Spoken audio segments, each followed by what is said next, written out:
लगेगा मोल। बोल बम बोल बम बोल बम बोल, तेरा कुछ न लगेगा मोल। चाहे छाए हो बादल काले, चाहे पाँव में पड़ जाए छाले, चाहे छाए हो बादल काले, चाहे पाँव में पड़ जाए छाले, चल रे कांवरिया शिव के धाम, चल रे कांवरिया शिव के धाम। चाहे आग गगन से बरसे, चाहे पानी को मन तरसे, चाहे आग गगन से बरसे, चाहे पानी को मन तरसे, चल रे कांवरिया शिव के धाम, चल रे कांवरिया शिव के धाम। चल रे कांवरिया शिव के धाम, चल रे कांवरिया शिव के धाम। बोल बम बोल बम बोल बम बोल, तेरा कुछ न लगेगा मोल। बोल बम बोल बम बोल बम बोल, तेरा कुछ न लगेगा मोल।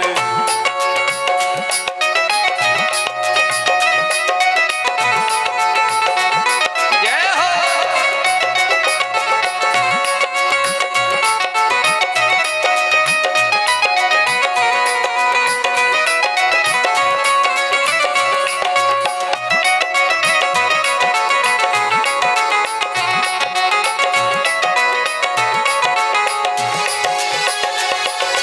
कांवड़ कांधे धर के बना तो शिव नाम का जोगी, मन में रख भरोसा तुझ पे शिव की करुणा होगी।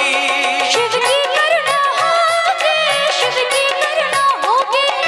कांवड़ कांधे धर के बना तू शिव नाम का जोगी, मन में रख भरोसा तुझ पे शिव की करुणा होगी। शिव की करुणा होगी, शिव की करुणा होगी। कांवर साधना है नारी, कांवर शिव को बहुत प्यारी। कांवड़ साधना है न्यारी, कांवड़ शिव को बहुत प्यारी। चल रे कांवरिया शिव के धाम, चल रे कांवरिया शिव के धाम। चल रे कांवरिया शिव के धाम, चल रे कांवरिया शिव के धाम। बोल बम बोल बम बोल बम बोल, तेरा कुछ न लगेगा मोल। बोल बम बोल बम बोल बम बोल, तेरा कुछ न लगेगा मोल।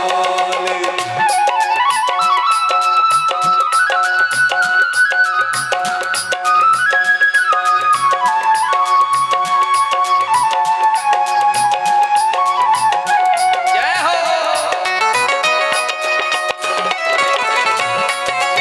बोल शंकर भगवान की।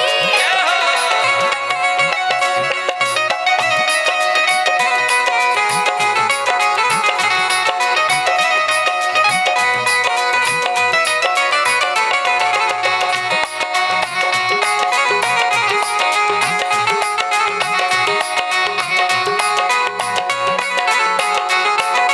कांवर के इस तप से तूने ऐसा वारिस होना, मिट्टी को तेरा हाथ लगे तो वो भी बन जाए सोना। वो भी बन जाए सोना, वो भी बन जाए सोना। कांवर के इस तप से तूने ऐसा वारिस होना, मिट्टी को तेरा हाथ लगे तो वो भी बन जाए सोना। वो भी बन जाए सोना, वो भी बन जाए सोना। आगे बढ़ता जा तू प्यारे, बाबा तेरी बाट निहारे। आगे बढ़ता जा तू प्यारे, बाबा तेरी बात निहारे। चल रे कांवरिया शिव के धाम, चल रे कांवरिया शिव के धाम। चल रे कांवरिया शिव के धाम, चल रे कांवरिया शिव के धाम। बोल बम बोल बम बोल बम बोल, तेरा कुछ न लगेगा मोल। बोल बम बोल बम बोल बम बोल, तेरा कुछ न लगेगा मोल। चाहे आग गगन से बरसे, चाहे पानी को मन तरसे, चाहे आग गगन से बरसे, चाहे पानी को मन तरसे, चल रे कांवरिया शिव के धाम।